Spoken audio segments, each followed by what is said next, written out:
nous, à notre poste d'observation en résonance humanitaire, on a bien vu effectivement que tout le monde des ONG, et pas uniquement la logistique, c'est nettement professionnalisé. Il y a aussi le monde de la finance. Vous savez que Médecins sans frontières, c'est plus d'1 milliard d'euros de budget dans le monde.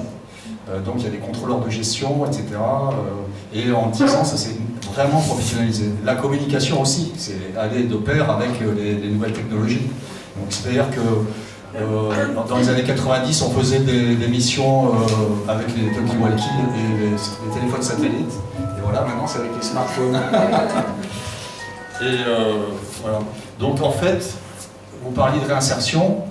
Si on a créé Résonance en 2002, c'est parce que c'est un monde quand même assez précaire. C'est-à-dire que les contrats qui sont proposés aux gens, aux humanitaires, sont des contrats liés aux durées des missions.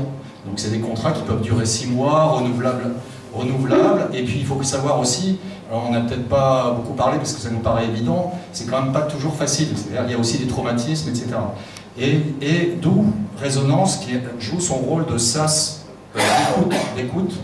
Et dans les ONG, si un jour on pourrait y aller ensemble, si vous venez à Médecins sans frontières ou dans d'autres ONG, à Handicap International, c'est des ruches et les gens n'ont pas le temps de s'occuper d'eux-mêmes, etc. Donc c'est pour ça qu'on a externalisé un dispositif qui est Résonance humanitaire, qui permet aux gens de décanter un petit peu leurs expériences. Et si on peut, faire de la validation des acquis de l'expérience, parce que c'est quand même utile et ça fait tomber des clichés, etc.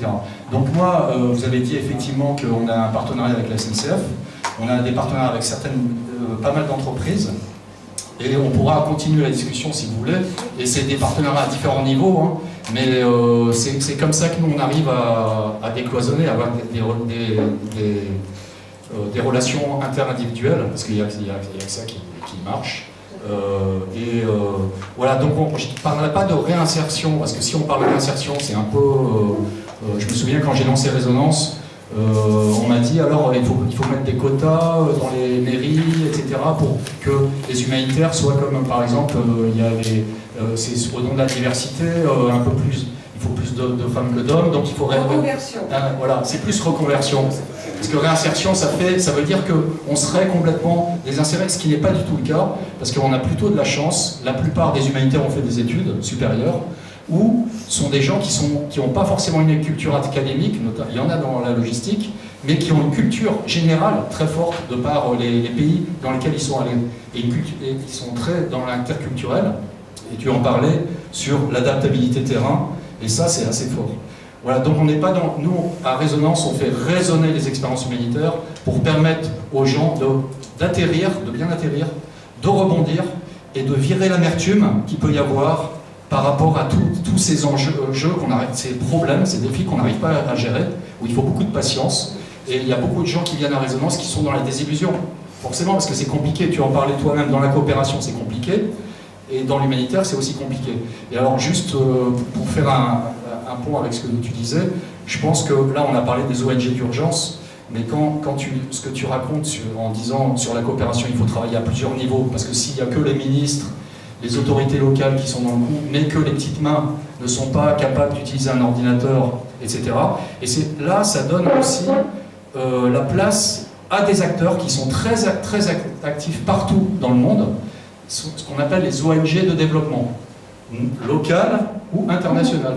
Les ONG de développement, les réseaux de femmes, etc., les réseaux éducatifs locaux, qui se substituent parfois aux institutions dans les pays pauvres.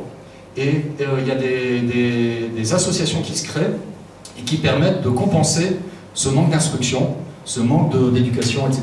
Et donc c'est là qu'on voit que c'est important de décloisonner, de créer des ponts, même entre des très grandes entreprises comme la vôtre, Géodis, mais aussi des associations qui essayent, tant bien que mal, on essaye de créer des liens entre eux. Voilà. Alors, ces liens-là, effectivement, ils existent, puisque nos clients, ce sont aussi des acteurs de l'automobile, des industriels, etc. Ils sont aussi sur des théâtres d'opération que vous avez vus, hein, que ce soit des Arriva, Exxon, etc.